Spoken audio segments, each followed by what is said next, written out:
Good morning student. तो exercise 8.1 जो हमारी चल रही है उसके 1 to 10 जो MCQs के क्वेश्चंस हैं, आज उन क्वेश्चंस की बात करते हैं। तो पिछले वीडियो में हमने क्वेश्चन नंबर 1 के बारे में देखा था कि क्वेश्चन नंबर 1 किस तरीके से सॉल्व हुआ था। मैं अगेन 1 to 10 क्वेश्चन सभी सॉल्व कर देता हूँ कि जिससे आपको वापस से ये कॉन्सेप्ट समझ में आ जाए। तो क्वेश्चन नंबर 1 कहता है the shadow of A vertical pillar में ये वाला pillar is same the height of pillar, यानी हाइट ऑफ पिलर की जो हाइट है और जो शैडो की जो वर्टिकली शैडो है उनकी हाइट दोनों की क्या है, सेम है। तो फाइंड करना है अपने को क्या, angle of elevation. Angle of elevation का मतलब ये, जैसे आइस है तो इस आइस से एंगल बनता है, तो ये वाला जो एंगल है वो हमारे को क्या करना है, फाइंड करना है। तो जैसा कि आप देखेंगे हमने एक राइट ट्रायंगल बनाया ABC। AB क्या हो गई, height of pillar, and BC क्या हो गई, शैडो, और थीटास को हमने मान लिया एंगल ऑफ एलिवेशंस। तो आप देखेंगे जो हमने परपेंडिकुलर अपॉन PBP, पाकिस्तान भूखा प्यासा, हिंदुस्तान हरा भरा, जो कंसेप्ट यूज में लिया, तो हमारे को परपेंडिकुलर और बेस का रिलेशनशिप देखना है। तो परपेंडिकुलर और बेस का रिलेशनशिप कहाँ मिल रहा है हमारे को, टेन थीटा के अंदर। तो हम क्या करेंगे, इसको टेन थीटा के इक्वल रखेंगे। Tan theta equal to AB upon BC। ठीक है, अब आप जानते हैं कि AB और BC दोनों सेम है, तो दोनों सेम होने से इनकी वैल्यू क्या आ गई, 1। अब टेन थीटा की टेबल के अंदर 1 किसकी वैल्यू होती है वो हमारे को देखनी है। तो वो किसकी होती है, टेन 45 डिग्री की। तो 10 से 10 कैंसिल होता है, तो थीटा की वैल्यू कितनी आ गई, 45 डिग्री। इसी तरीके से हम क्वेश्चन नंबर 2 की बात करें तो क्वेश्चन नंबर 2 क्या कहता है, from a point on the ground which is the 100 metre away from the foot of the tower, the angle of elevation of the tower is 60 है, मीटर्स हो सकता है। फिर हमारे को क्या कह रहा है, find height of tower find करनी है। हमारे को क्या फाइंड करनी है, हाइट ऑफ टावर। तो वही राइट ट्रायंगल लिया हमने, हाइट ऑफ टावर ये हो गई, और हमारे को जो ये कह रहा है कि द एंगल ऑफ एलिवेशंस कितने डिग्री का बन रहा है, 60 डिग्री का। तो एंगल कितने डिग्री का होगा, 60 डिग्री का। अब आपको from a point on the ground which is 100 metre away from the foot of tower, यानी फुट ऑफ टावर से जो 100 मीटर अवे, तो ये हाइट हो गई, यानी बेस हमारे को 100 मीटर का दे रखा है। एक छोटी सी चीज़ आपको यहीं समझा देता हूँ कि एंगल जो हाँ जिस पॉइंट पे बनता है उसमें एक साइड होती है बेस, तो दूसरी साइड होती है हाइपोटेनियस, और इस थीटा के सामने वाली जो साइड होगी वो हमेशा परपेंडिकुलर मानी जाएगी। ये ध्यान रखना हमारे को। तो ये परपेंडिकुलर हो गया और ये बेस हो गया। तो बस लिख दिया हमने कि AB क्या है, टावर ऑफ हाइट, BC क्या है, 100 मीटर, एंड थीटा 60 डिग्री। तो अब परपेंडिकुलर और बेस का रिलेशन किस में होता है, टेन थीटा में। तो वैल्यूज़ रखेंगे, और वैल्यूज़ रखने के बाद 1060 की जो वैल्यू होती है वो आपको पता होगी। जैसे 1060 ये 100 क्या होगा, उससे मल्टीप्लाई हो जाएगा बाई क्रॉस मल्टीप्लाई से, तो AB की वैल्यू आ जाएगी 1060 मल्टीप्लाई 100। तो AB इक्वल टू 1060 की जो टेबल हमने 6 चैप्टर में पढ़ी थी उसके अकॉर्डिंग वैल्यू देखेंगे तो √3 होती है। √3 को 100 से इंटू करेंगे तो क्या आ जाएगी, 100√3। बस इसी तरीके से क्वेश्चन 2 कंप्लीट होता है। अब क्वेश्चन नंबर 3 की बात करूं तो क्वेश्चन नंबर 3 देखिए क्या कहता है आपको। ओके, तो क्वेश्चन नंबर 3 में हम देखते हैं कि आपको कह रहा है कि ए 15 मीटर लॉन्ग लेडर का मतलब क्या होता है, जो सीढ़ी होती है जो दीवार के पास में हम खड़ी करते हैं, touch the top of the vertical wall, यानी ये वर्टिकल वॉल है और ये लेडर इसको क्या कर रही है, टच कर रही है। If this ladder makes an angle of 60 degree with the wall. अब यहाँ क्या हो रहा है कि ये जो लेडर है वो वॉल के साथ एंगल बना रही है, कितने डिग्री का, 60 डिग्री का। तो अब जो थीटा बन रहा है वो यहाँ बन रहा है। अगर अपन सीधा इसको इस तरीके से देखें तो ये तो हो गई लेडर, और ये हो जाएगी वॉल, क्योंकि थीटा यहाँ बन रहा है।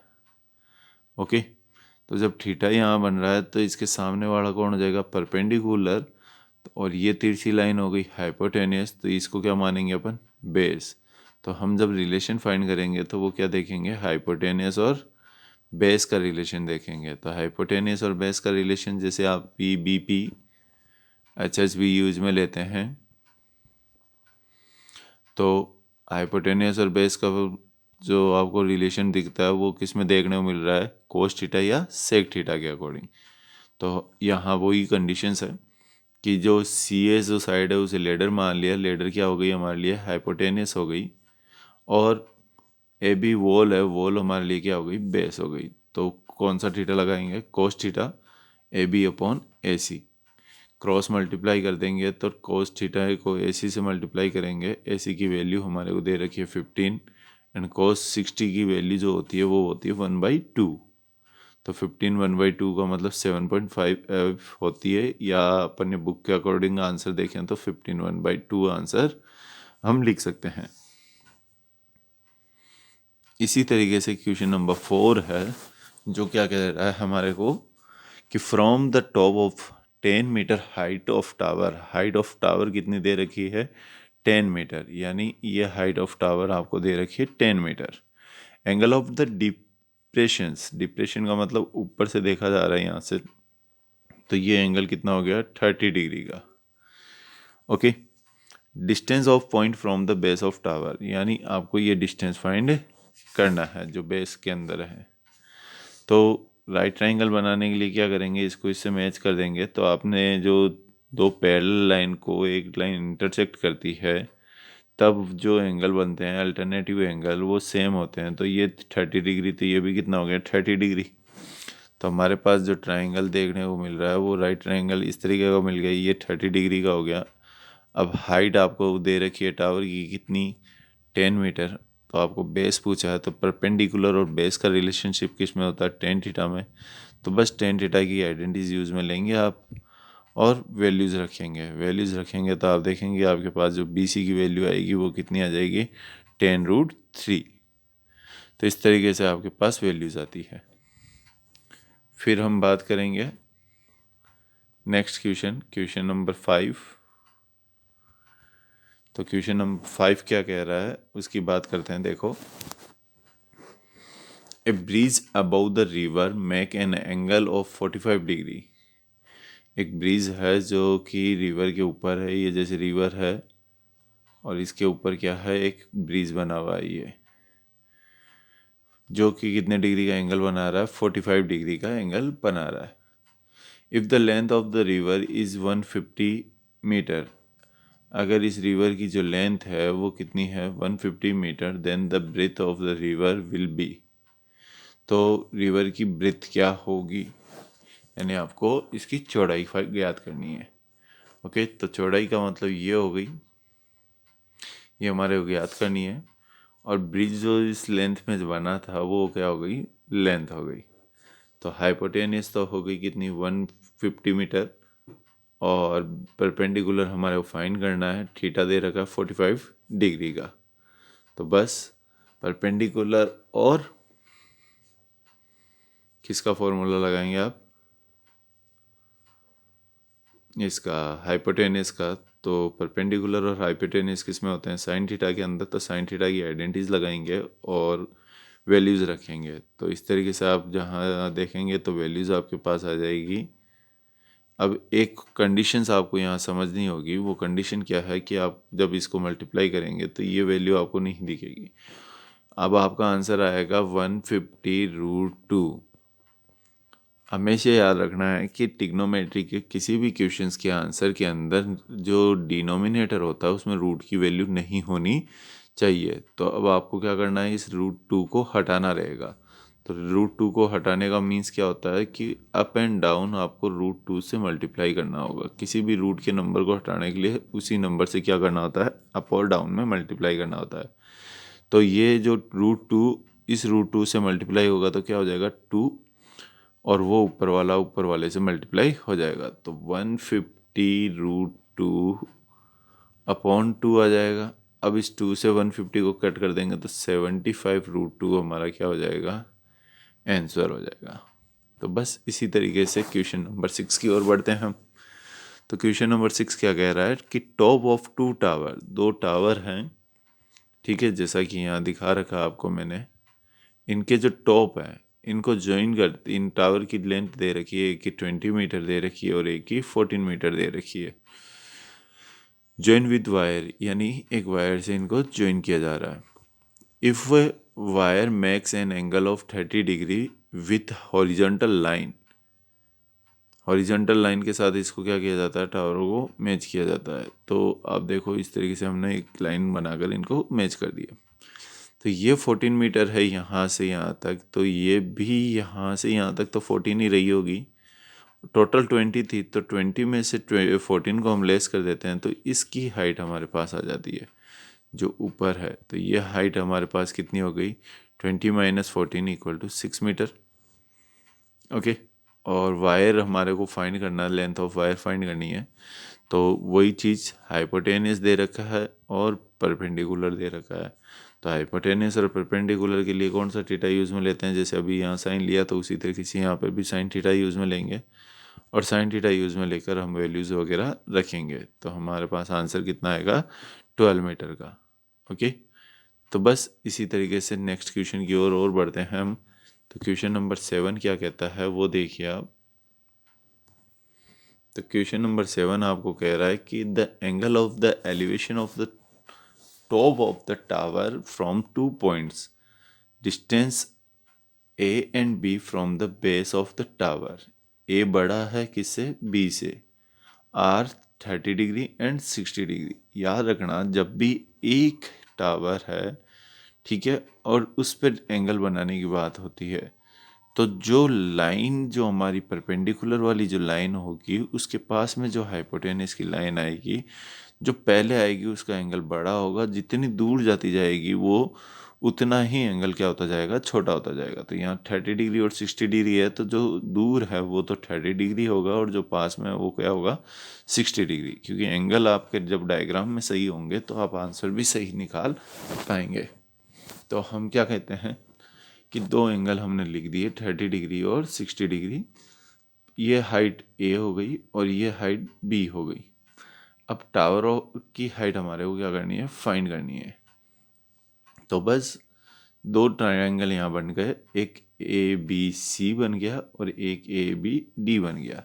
तो सबसे पहले ट्रायंगल ए बी सी की बात कर लेते हैं। तो ट्रायंगल ए बी सी में हम क्या देखेंगे कि tan 60 डिग्री, क्योंकि परपेंडिकुलर और बेस का रिलेशनशिप tan थीटा में होता है, इसलिए tan 60 डिग्री का फॉर्मेट लगाएंगे और हम वैल्यूज़ वगैरह रख कर देखेंगे। तो हमारे पास जो ए बी आएगी वो आ जाएगी √3b।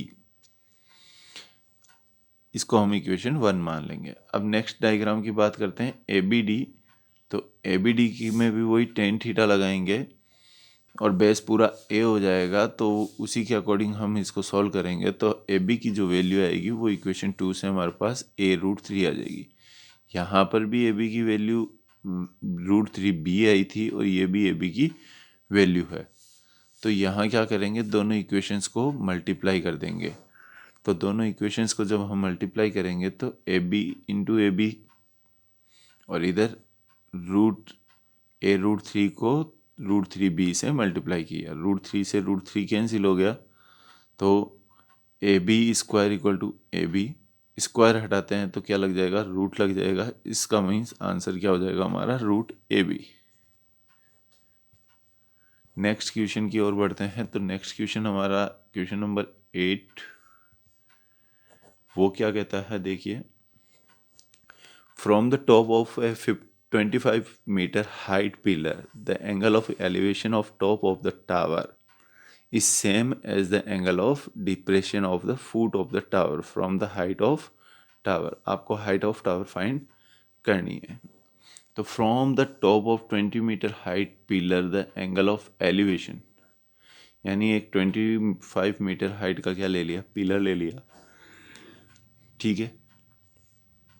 अब क्या कह रहा है ये कि उसके टॉप से, उसके टॉप से एलिवेशन एंगल का मीन्स ऊपर की ओर देखना है हमारे को, तो ये जो एंगल बन रहा है वो एलिवेशन एंगल हो गया। तो ये जो थीटाज हमारे को देखने को मिल रहा है वो एलिवेशन एंगल के अकॉर्डिंग हो गया। और यही नीचे की ओर देखते हैं तो डिप्रेशन, यानी दोनों थीटास क्या है, सेम है। तो आपको कह रहा है कि हाइट ऑफ टावर फाइंड करनी है। तो ऐसे क्वेश्चन में कैसे हाइट ऑफ टावर फाइंड करेंगे, तो आप देखो सिंपल सी बात है कि ये 25 मीटर है, तो यहाँ तक का डिस्टेंस भी कितना होगा, 25 मीटर होगा। ओके, और ये वाला थीटा है, तो यहाँ जो थीटा आएगा वो थीटा सिमिलर होगा। तो अब कैसे फाइंड करेंगे, तो यहाँ दो ट्राइंगल बन रहे हैं, एक तो बन रहा है ए बी सी और एक बन रहा है ए ई डी। तो सबसे पहले ए बी सी की बात कर लेते हैं। किसकी बात कर लेते हैं, ए बी सी की, ठीक है ना, सॉरी ए डी सी की, ए डी सी की। तो जो थीटा बना उसके सामने वाली साइड क्या होती है, परपेंडिकुलर। ओके, और जो 90 डिग्री का एंगल बनता है उसके सामने वाली हाइपोटेनियस, और जहाँ थीटा बना वो क्या हो गया, बेस। ओके, तो आपको ये 25 मीटर, तो ये भी 25 मीटर हो गया। अब आप बेस फाइंड करेंगे, क्योंकि अगले जो डायग्राम है उसमें यही कॉमन आ रहा है, बेस। तो बेस फाइंड करेंगे हम। तो परपेंडिकुलर और बेस का रिलेशनशिप किस में आता है, टेन थीटा के अंदर। तो टेन थीटा की आइडेंटिटीज यूज में लेंगे और उसी के अकॉर्डिंग इसको सॉल्व करेंगे। फिर टेन थीटा के according C D upon A D हो गया, क्योंकि यहाँ पे वैल्यूज़ तो दे रखी नहीं है इसलिए सेम लिखेंगे। अब नेक्स्ट हम जो हमारा जो डायग्राम है ये वाला, इसको बनाते हैं। तो इस डायग्राम को बनाते हैं तो वही चीज़ यहाँ पर भी क्या है हमारे को, ये चीज़ तो हमने फर्स्ट इक्वेशन जो बनाई थी उससे निकाल लेंगे, जो ये वाला बेस था। अब हमारे को परपेंडिकुलर फाइंड करना है, ठीक है ना। तो परपेंडिकुलर फाइंड कर लेते हैं। तो परपेंडिकुलर फाइंड करने का वही फॉर्मूला, परपेंडिकुलर और बेस किस में आते हैं, टेन थीटा में। तो टेन थीटा की आइडेंटिटीज लगा दी। अब दोनों ही टेन थीटाज है, तो इसका मतलब दोनों की जो वैल्यूज़ आ रही है उनको इक्वल रख सकते हैं। इक्वल रखने के बाद हम देखेंगे कि दोनों में ही एडी, तो ये एडी उधर क्रॉस मल्टीप्लाई होगा तो कट हो जाएगा, तो इसका मतलब डी ई कितनी है, सी डी के इक्वल है। तो सी डी कितनी आ रही है, 25 मीटर, तो डी ई भी कितनी हुई, 25 मीटर। तो कुल मिलाकर हाइट ऑफ टावर क्या हो जाएगा, C D plus D E. तो 25 प्लस 25 कितना हो जाएगा, 50 मीटर। तो इस तरीके से हम क्वेश्चन नंबर 8 कंप्लीट करते हैं। नाइन्थ क्वेश्चन और 10th क्वेश्चन की बात करते हैं। तो नाइन्थ क्वेश्चन और 10th क्वेश्चन कैसे है सॉल्व करेंगे, उसकी कंडीशंस देखिए। तो यहाँ लिखा हुआ है कि the ratio of the length of a vertical rod and the length of its shadow का रेशियो है 1:√3। Then the angle of elevation of sun. तो angle of elevation of sun find करना है हमारे को। तो ये देखिए इस तरीके का डायग्राम बनेगा हमारा।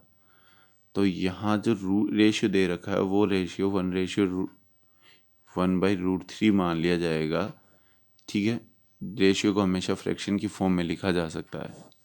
तो देखो परपेंडिकुलर और बेस आ रहा है, तो परपेंडिकुलर और बेस आ रहा है, तो टेन थीटाज की वैल्यू ले ली। टेन थीटाज में A B upon B C थी और इनका रेशियो 1:√3 था। तो टेन थीटा में 1/√3 किसकी वैल्यू होती है, 30 डिग्री की, इसलिए थीटा की वैल्यू कितनी हो जाएगी, 30 डिग्री। जैसा फर्स्ट क्वेश्चन किया था उसी तरीके का क्वेश्चन नंबर 9 है ये। फिर 10 क्वेश्चन देखो, 10th number question, the slope of A hill. Slope मतलब ढलान जो होती है वो ढलान इस तरीके से दे रखी है। Angle of the make angle of with the horizontal, horizontal के साथ यानी इस हॉरिजॉन्टल लाइन के साथ एंगल कितना बना रही है, 60 डिग्री का। If to the reach of the top 500 meter distance have to cover, यानी यहाँ से इस टॉप तक पहुँचने में कितना मीटर डिस्टेंस कवर होता है, 500 मीटर का। तो हाइट ऑफ हिल फाइंड करनी है, तो वही चीज़ हो गई। हाइपोटेनस दे रखा है और परपेंडिकुलर फाइंड करना है। तो हाइपोटेनस और परपेंडिकुलर का रिलेशनशिप किस में होता है, साइन थीटा में। और साइन थीटा की आइडेंटिटीज लगाकर आप इसकी आंसर वैल्यू निकाल सकते हैं। तो आई होप आपको 1 to 10 तक क्वेश्चन समझ में आए होंगे। तो आप इनको नोटबुक में राइट डाउन कीजिएगा और उसकी कॉपी मेरे को व्हाट्सअप करिएगा।